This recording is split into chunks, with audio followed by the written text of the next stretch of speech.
Bienvenido cada uno de ustedes, amados, preciosos de la comunidad de MLS o de cualquier lugar que nos estén mirando. Hemos terminado anoche la escuela de familia Restaurando el Huerto y de verdad que estamos nutridos, estamos llenos y también con mucha expectativa de unos frutos pequeñitos que ya se comenzaron a dar y seguro de lo que Dios va a comenzar también a germinar luego a todos aquellos que participaron. Le felicito si usted pudo tomar todas las sesiones y pudo disfrutar esos tiempos que donde Dios tiene especificaciones para el camino que viene. Es la manera que Él hace aún, anuncia sus tiempos y lo por venir. Y vienen tiempos de gloria para su cuerpo, para sus casas, para sus hijos. Así que gracias al Señor por esto y esperamos que Él siga construyendo y haciendo su obra entre nosotros. Bueno, y para el día de hoy seguimos con esto que tenemos en mente y que estamos estudiando ya con hoy, un mes, acerca de la construcción. Cómo fue construido el muro y las puertas en Jerusalén luego del exilio que ellos tienen. Dios ha escogido a varios líderes y estamos en el contexto de este líder tremendo como Nehemías, quien es usado por Dios estratégicamente para poder construir, para poder con una estrategia asombrosa poder reparar los muros y las puertas. Y sin duda alguna se encuentra, como en cualquier convocatoria, gente que pone empeño y gente que no pone empeño. Pero todo eso queda registrado en los libros y es evidente para los cielos y también para la tierra.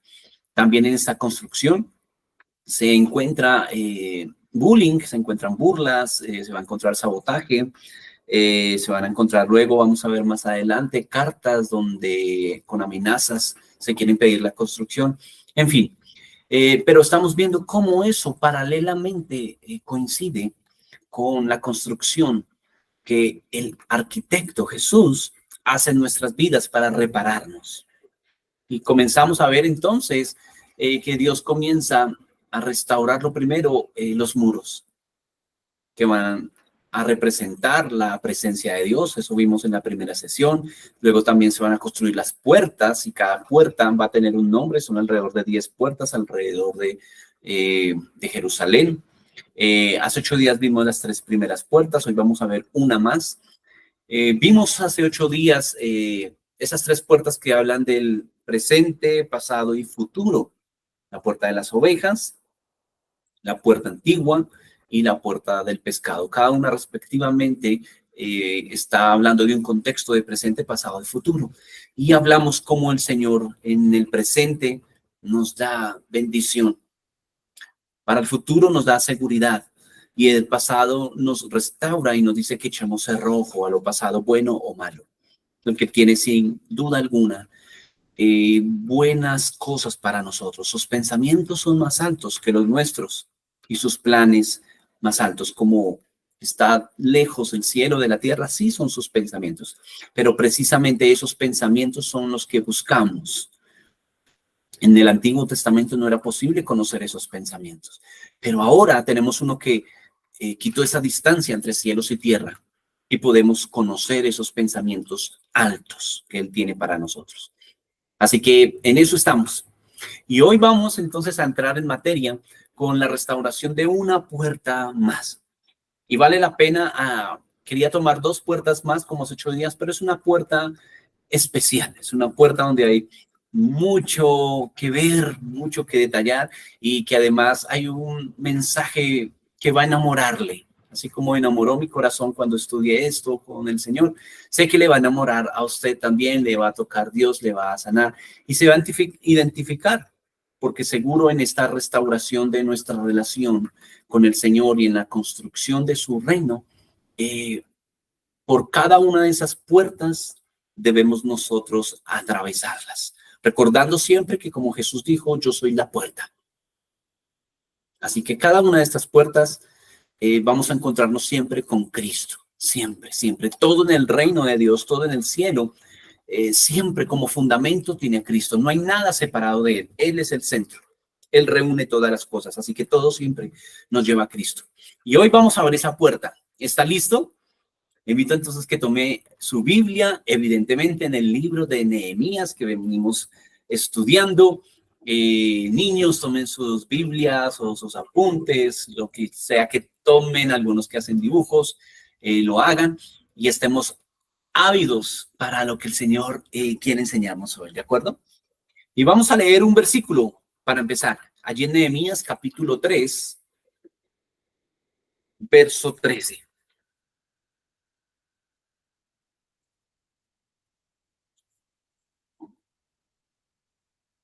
Bien, ¿lo tienen? Sí, listo. Entonces dice, la puerta del valle la reparó Anún con los habitantes de Zanoa. Ellos la construyeron y colocaron sus puertas, sus cerraduras y sus barras, y además 1000 codos del muro hasta la puerta del muladar. Entonces, el nombre de esa puerta se llama entonces la puerta del valle. ¿Y qué quiere decirnos esto de la puerta del valle? ¿De qué estará hablándonos? Pues bueno, primero veamos algunas características físicas de lo que era esa puerta. Evidentemente era un pórtico, una puerta de la ciudad de Jerusalén que debía ser reparada, pero tenía algo en particular, dos características físicas muy dicientes. La primera era que para llegar a ella había que descender. Tenía una bajada para encontrarnos con esa puerta. No era muy pronunciada, pero sí había que descender. Y cuando se descendía, entonces estaba esa puerta que conectaba, al parecer, a un cementerio antiguo. Dicen que es el cementerio judío más antiguo de la historia.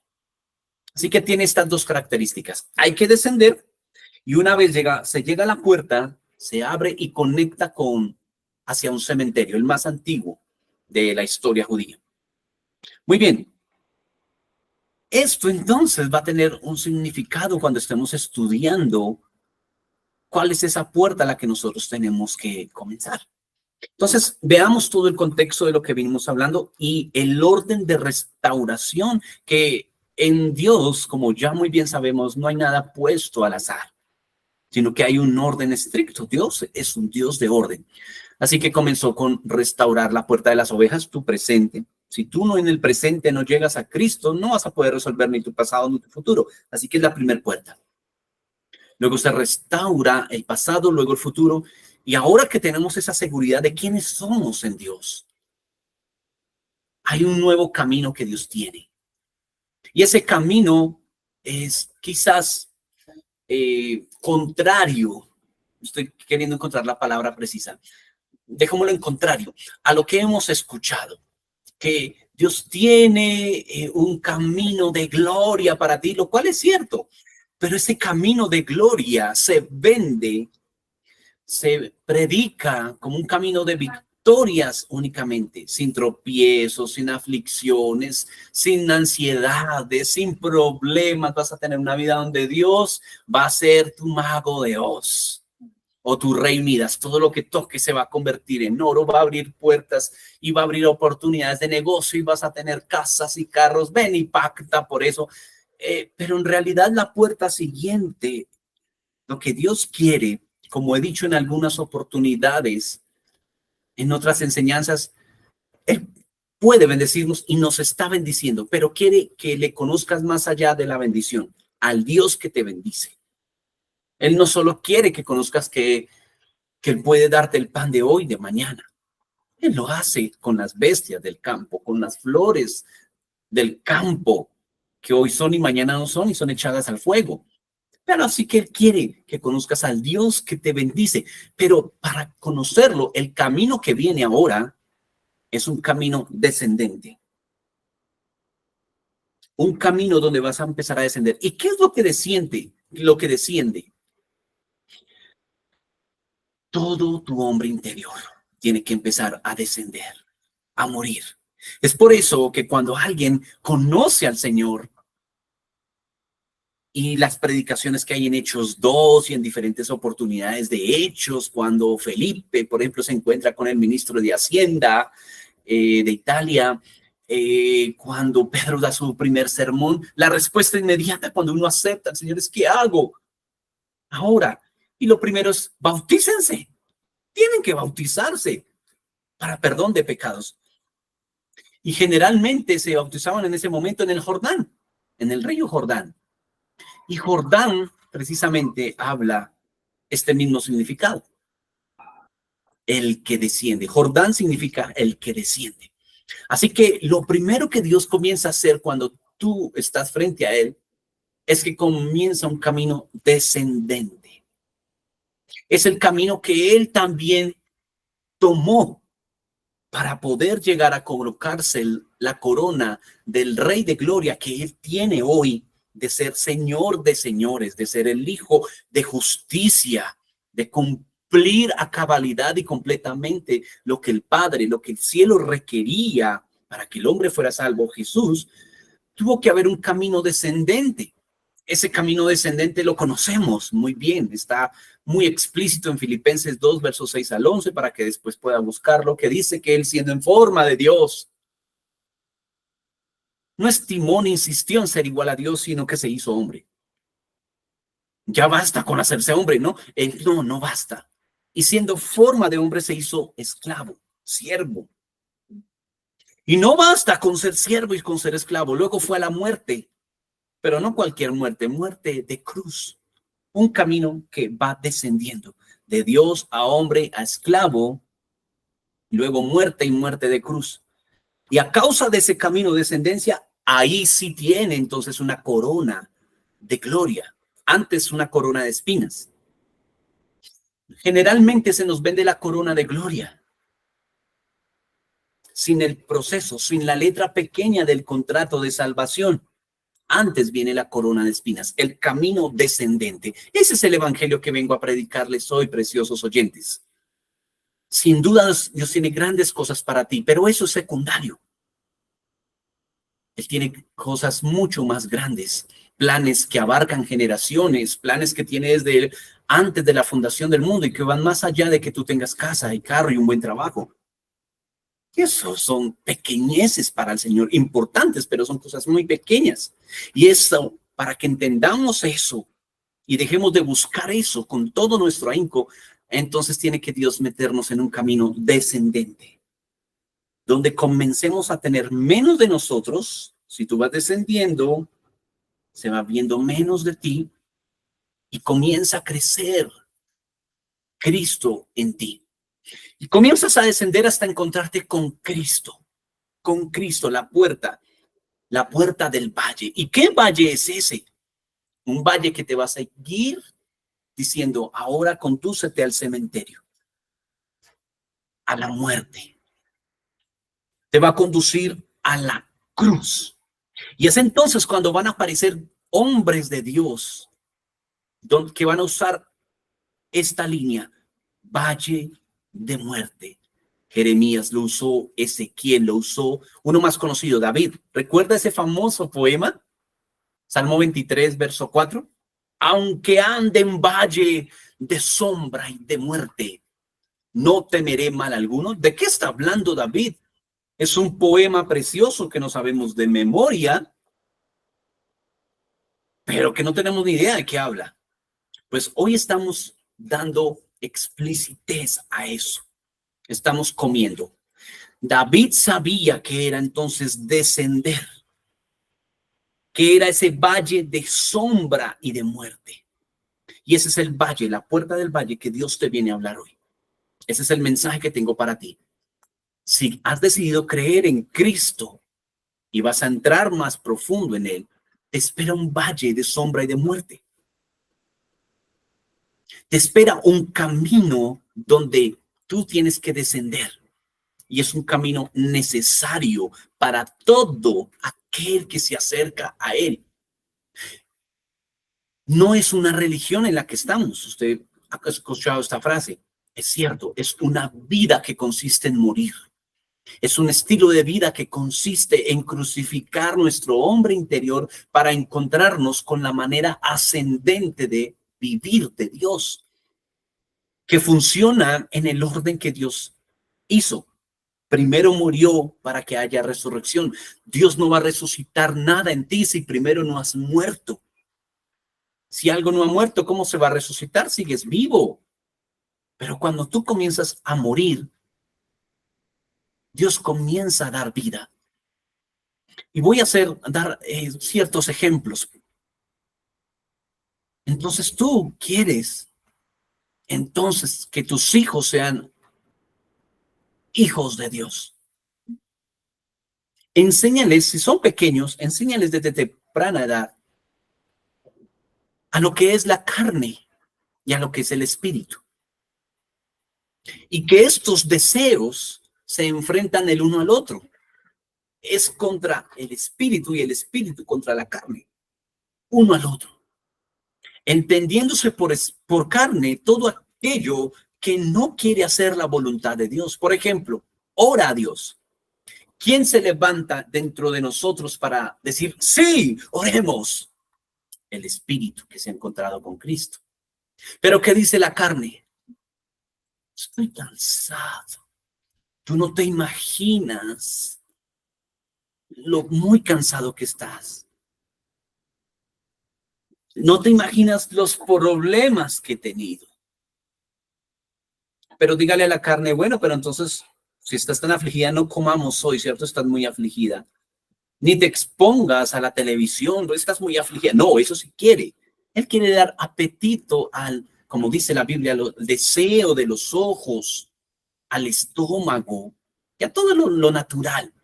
Eso es la carne, buscar todo lo que perece, lo que no edifica. Cuando se hace una convocatoria, un ayuno, ¿quién va a responder que sí?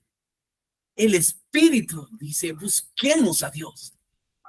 La carne va a decir, ese olor a pan fresco hasta ahora, ese olor a asado. Y esos son los deseos que descendentemente debemos de decirle a ese hombre interior, vamos, dicen por acá, la úlcera no me deja ayunar. Vamos a hacer descender.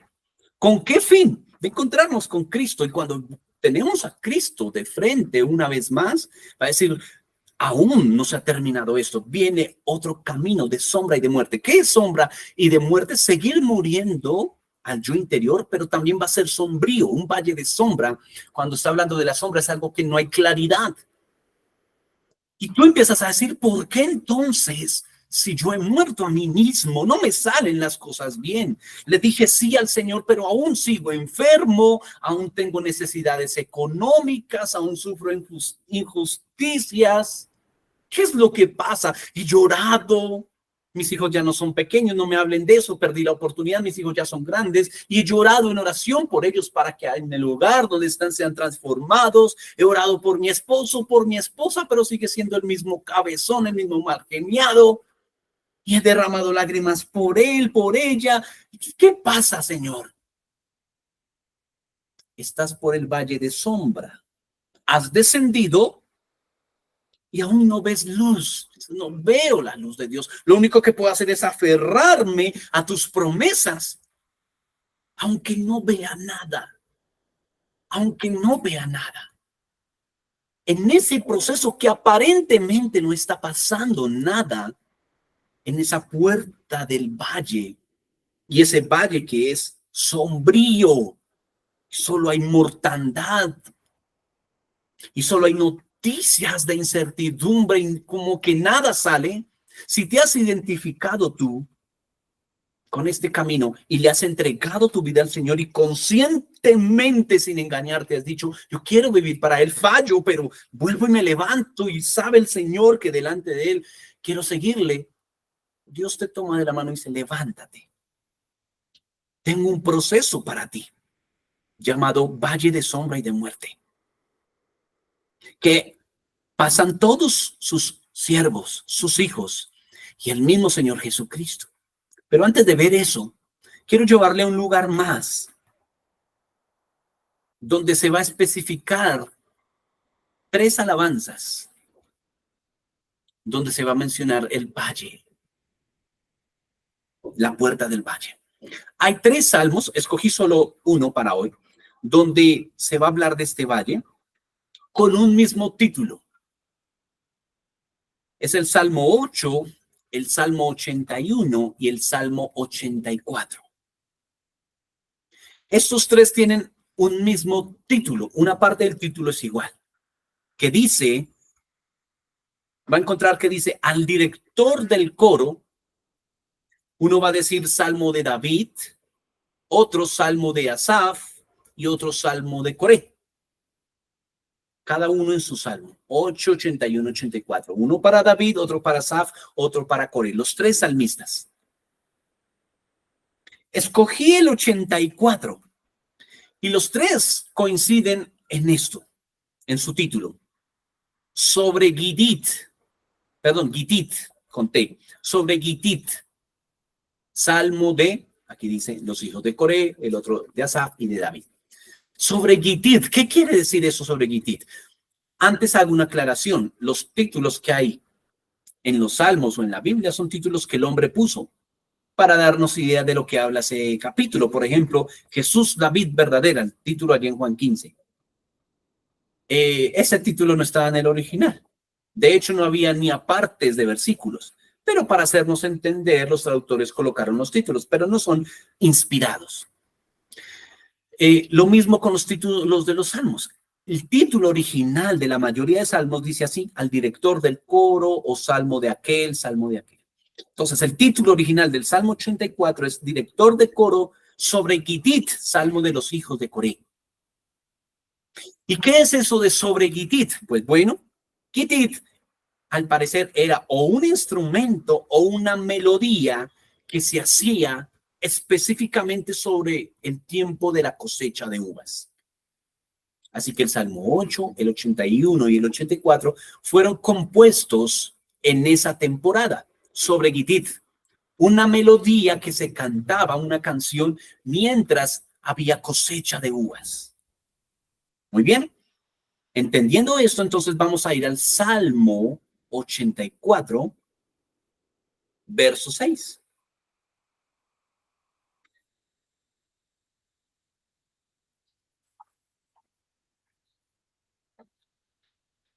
Pero vamos, me gusta que leamos un verso antes, por favor. Salmo 84, versos 5, 6.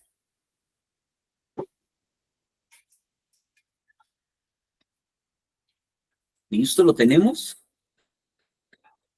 Perfecto. Dice, cuán bienaventurado es el hombre que tiene en ti sus fuerzas, en cuyo corazón están las sendas, atravesando el valle, aquí dice de Baca, en su traducción puede decir el valle de lágrimas, otra versión dice el valle del llanto, ¿cierto? ¿Qué dice? Lo cambian en fuentes y la lluvia temprana lo cubre de bendición. Irán de poder en poder y verán a Elohim en Sión. Oh Yahvé Elohim Sebaot, oye mi oración, presta oído Elohim de Jacob. Yo aquí tengo el verso 6 que es el clave para esta mañana. Lo tengo en diferentes versiones que me gustaron mucho. La palabra de Dios para todos dice, cuando pasan por el valle de lágrimas, lo convierten en un oasis bendecido por la lluvia temprana. Preciosa. Nueva Biblia Viviente dice, cuando atraviesan el valle del llanto, se les convertirá en región de manantiales, donde los estanques se llenen de las lluvias de bendiciones. Nueva Traducción Viviente, leo esta última. Cuando anden por el valle del llanto, se convertirá en lugar de manantiales refrescantes. Las lluvias de otoño lo cubrirán de bendiciones. Amén. Entonces, ¿qué vemos aquí? Que ese valle, que aunque es de sombra y de muerte, es un lugar donde se derrama lágrimas. Es un lugar donde se llora. Y hay procesos donde tenemos que llorar. Ya sea porque el hombre interior está muriendo y me duele dejar esto, desde algo tan sencillo como a decisiones grandes donde hay que darle espaldas a amistades, a hábitos. Y vas a tener que llorar, es tu amigo de toda la vida. Sí, pero es una amistad a la cual te está llevando a la perdición. Ve a tu camino descendente, pero es que es un camino de soledad correcto. Nadie quiere ir por ese camino. Ni siquiera hermanos que conoces en la fe. Tú puedes ver hermanos en la fe que se congregan y al mismo tiempo hablas con ellos y tienen grosería en su boca, no tienen santidad en sus ojos, roban por detrás, chismean al salir de culto. Y dicen, ¿dónde está el camino descendente? El hacer morir al que quiere, con un tintico, por supuesto, hablar mal del prójimo, criticar a aquel que se ha levantado por Dios. ¿Dónde está el camino descendente? Es un camino poco habitado, ¿saben? Es un camino que no es muy atractivo. ¿Por qué? Porque va a indicar derramar lágrimas. Y sé que estas predicaciones, tipo de predicaciones que Dios me ha dado, no son muy comunes. Preferimos cambiar de canal y encontrarnos con uno que diga, ven que Dios tiene para mañana tu trabajo. Si haces este pacto y hacemos bombos y platillos y Dios te va a traer negocios. Sí, pero ¿y tu carácter en Cristo? ¿Cuándo vas a madurar para que la tierra, la nación que ocupa, sea bendita y haya luz y las tinieblas sean confrontadas? Bueno, y demás. ¿Cuándo se va a levantar esa iglesia? Es más fácil convocar a una marcha con Jesús, la cual hay dentro de poco, lo cual está muy bien. Y pueden participar, podemos participar, pero antes, ¿dónde está el camino descendente para que en esa marcha ese día tiemble Colombia? A causa de que las tinieblas huyeron porque salieron gente justa y llena de luz a confrontarlas y a decirles, aquí se para la injusticia. No, preferimos la marcha nomás para ir a cantar. Y antes de que te desconectes por el desánimo de esta predicación, hay un camino que no puedes evitar. Y es un camino que Jesús atravesó. ¿Ustedes recuerdan la cena del Señor allí en los evangelios? Cuando están compartiendo la cena, dice Mateo capítulo 26, verso 30, que cuando tomaron la cena, cantaron el himno y luego fue al monte de los olivos a orar, al Getsemaní. Ese cántico que hace antes de ir al Getsemaní es el cántico que se hace en la temporada de las uvas. Y no se sabe exactamente cuál fue el salmo. Dicen que algunos que era el Salmo 113 y luego el 114, otros que el 115, luego el 116, alguno de esos 4 salmos. Pero esa melodía que Jesús canta, diciendo quizás alguna frase de ese salmo que me atrevo a decir, por ejemplo, porque para siempre es tu fidelidad, oh Jehová. Sabiendo que dentro de un par de horas va a ser entregado para ser juzgado y maltratado. Y él estaba diciendo, porque para siempre eres fiel. Porque tú eres bueno, oh Jehová. Y Jesús cantando esa melodía y va a ir a orar al monte Getsemaní. Y sabemos muy bien que Getsemaní significa prensa de aceite o lagar de olivos. Jesús, el olivo perfecto, el aceite que nos sana, para él llegar a ser la sanidad de nuestras vidas. Hoy tuvo que primero ser herido y ser prensado como se prensa el olivo. Y por eso él va a orar Y va a orar como ora alguien que desciende a su voluntad. No ora como nosotros muchas veces. Señor, ¿dónde están tus promesas? Señor, gracias por lo poquito que me tocó hoy, pero bueno, ese trabajo que tengo ahorita, pero sé que vendrán mejores cosas. Esa no es una oración de alguien que está descendiendo. Señor, anhelo un aumento de sueldo, anhelo que salgan mejor las cosas. ¿Hasta cuándo esta enfermedad? Alguien que desciende tiene otro tipo de oración. Y se encuentra el Señor allí para ser prensado, ¿qué? Su voluntad.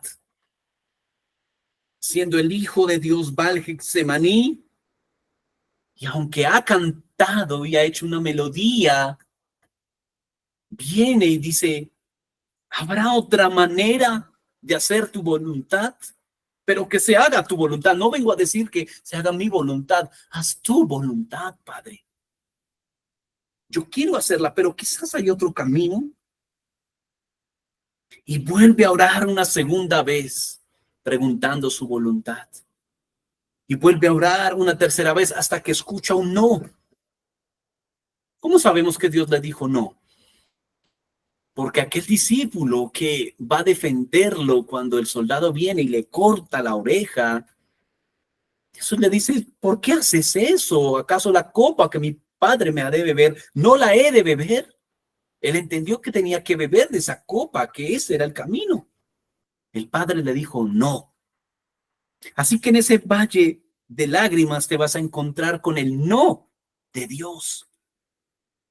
Como buen padre, como un buen padre, una buena madre, no siempre se dice sí a un hijo. Hay una voluntad mayor que no entiendes, Jesús. O que entiendes, pero que debe ser de esa manera. Así que el encontrarnos con el no de Dios nos hace descender. Muchas veces nos enojamos con los no de Dios.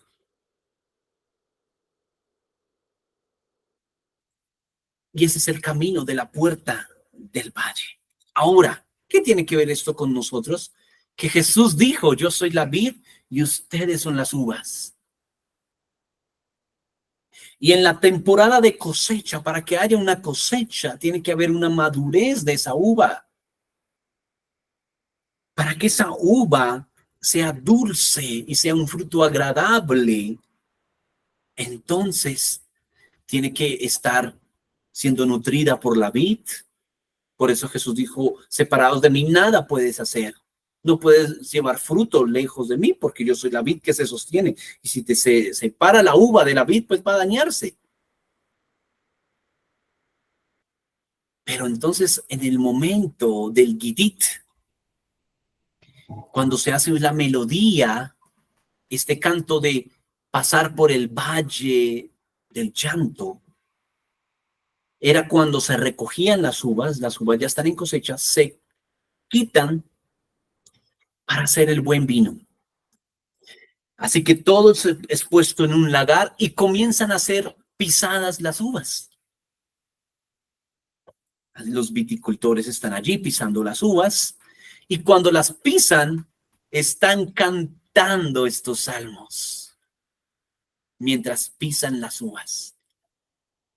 Y es lo que le puse como título, la melodía de la uva.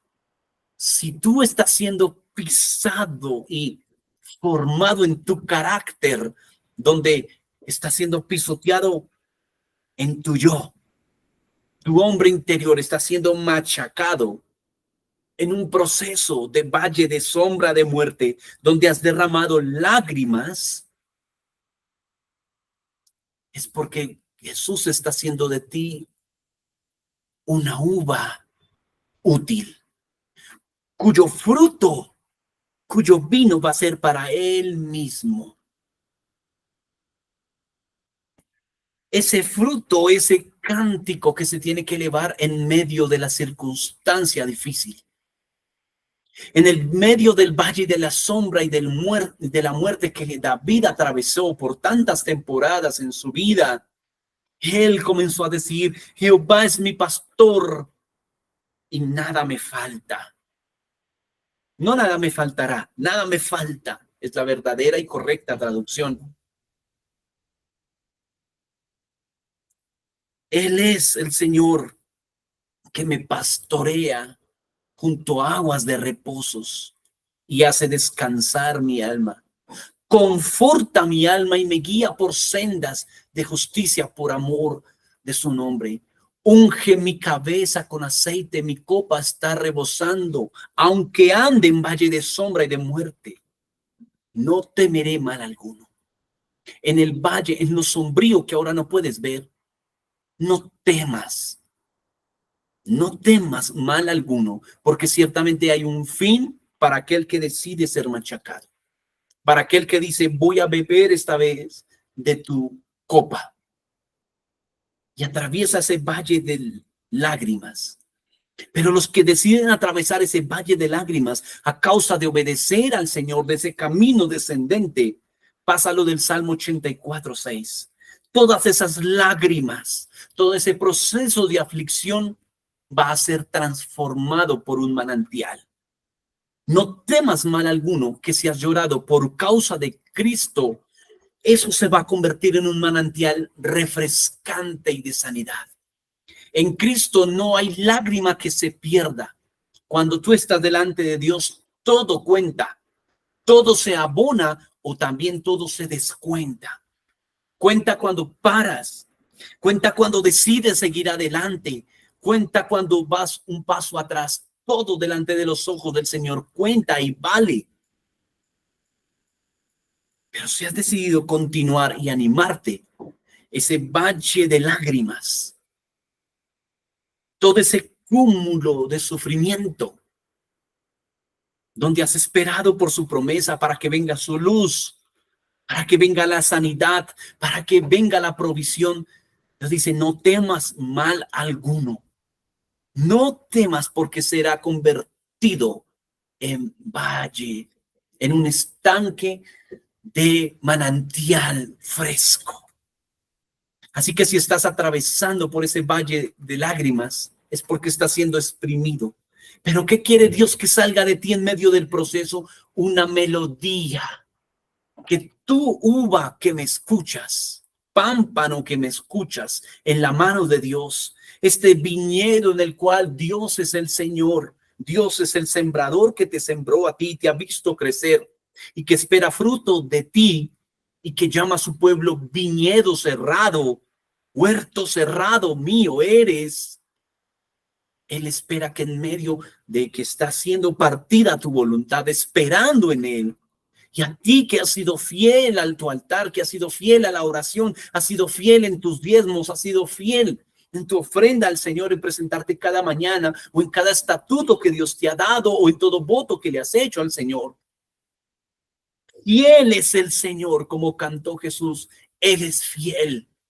Y aunque hizo pasar por la cruz a Jesús, luego de esa obediencia lo exaltó hasta lo sumo. De igual manera, si permaneces fiel y en medio del valle de lágrimas cantas al Señor y le dices, tú eres fiel, yo sé que Dios es fiel, yo sé que Él es bueno y que no me ha traído aquí para volver atrás. No ha hecho esto conmigo para simplemente porque sí, sino que hay un gran propósito. Está preparándose un gran vino, un gran banquete, hacer de ti sanidad, un buen vino para otros, un buen vino para Él. Que seas un hombre como Él, una mujer como Él, experto en quebrantos.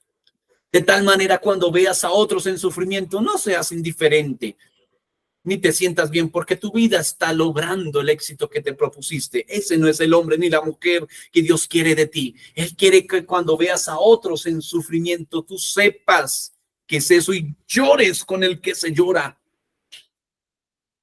Y te alegres con el que se alegra, pero eso solo lo hace un corazón que ha ido por un camino descendente y ha entrado por la puerta del valle y ha andado por valle de sombra y de muerte y ha llorado y en medio del lloro ha levantado una melodía como uva. Cuando no se ha pasado ese proceso, entonces es por eso que se siente envidia. Es por eso que se siente indiferencia. Es por eso que eso no es para mí. Y si tú has sido indiferente, indolente, Y has dicho, eso no es para mí en otra época de mi vida. Quiero contarles algo para cerrar este tema. A mí desde pequeño me ha gustado mucho la alabanza. Y gracias al Señor por este ministerio y otros ministerios he podido grabarle alabanzas al Señor. Y hace poco grabamos la última alabanza, la de mi fortaleza, ¿cierto? Y tengo otros proyectos de otras canciones para el Señor. Y hace poco recibí la propuesta de un amigo. Y él dijo, vamos a grabar juntos esta canción. Todo va por mi cuenta. Todos los gastos de producción, de grabación. Vamos a hacerlo por mi cuenta, pero cantémosle algo a Jesús. Cantémosle algo a Dios en agradecimiento. Y yo hablé con él y le dije, antes de eso, si tú quieres grabar conmigo, tenemos que hacerlo a la manera de Dios. Y para eso quiero leerte Primera de Corintios, los siguientes versos. Y le leí donde dice que ni los mentirosos, ni los adúlteros, ni los afeminados, y toda la lista, ninguno de ellos heredará el reino de los cielos. Y este hombre que me invitó a grabar con él, es un hombre que tiene preferencias homosexuales. Y él se confrontó cuando yo le dije eso. Dijo, ¿eso significa que no vas a grabar conmigo? ¿Qué tiene que ver mi comportamiento, mi intimidad con grabarle una canción a Dios? Y ese pensamiento de que no hay dicotomías, perdón, que hay dicotomías, que hay separación entre mi manera de vivir y presentarle una ofrenda a Dios, es lo que nos ha hecho ser una iglesia sin relevancia. Es lo mismo ser cristiano o no. Cualquiera hoy en día es cristiano.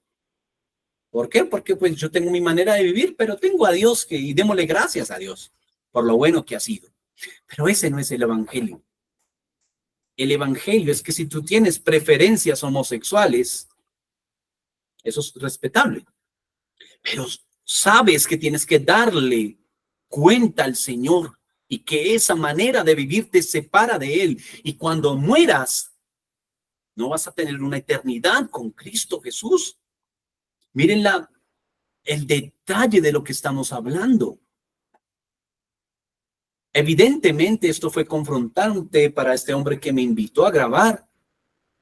De hecho, trajo otros testimonios, me envió un audio con otra gente cristiana donde él consultó y le dijo, ¿qué pasaría si yo grabo y esto?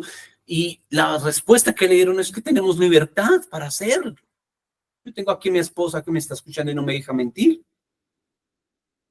Y cuando él me envió ese audio de esa persona, entonces, ¿qué diferencia hay entre conocer a Dios y no conocerlo? No queremos pasar por el camino descendente. Y yo tuve que pasar por ese camino. Lo bueno hubiera sido, grabemos algo para darle honra a Dios, claro, sin importar cómo, ni quién esté haciéndolo. Pero esa es una ofrenda de Caín. Y Dios no va a mirarlo. Así que les cuento esto porque son en esas decisiones de vida que estamos llamados a hacer luz. Y que aunque te prives de ser famoso o de hacer cosas importantes, relevantes o que te agradan, como en mi caso, que es grabar una canción, no importa.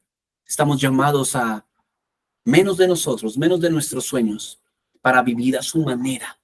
Y esto aplica con lo que a ti te agrada, con tus pasiones. Si pierdes negocios a causa de ser recto delante de Dios, que los pierdas. Y si lloraste porque perdiste esa oportunidad, pero con el fin de ser honesto delante de Dios, piérdelo. Pero en el reino de Dios estás ganando, estás siendo una uva. Y en medio de esa aparente pérdida que derramas lágrimas, levanta tu melodía como uva.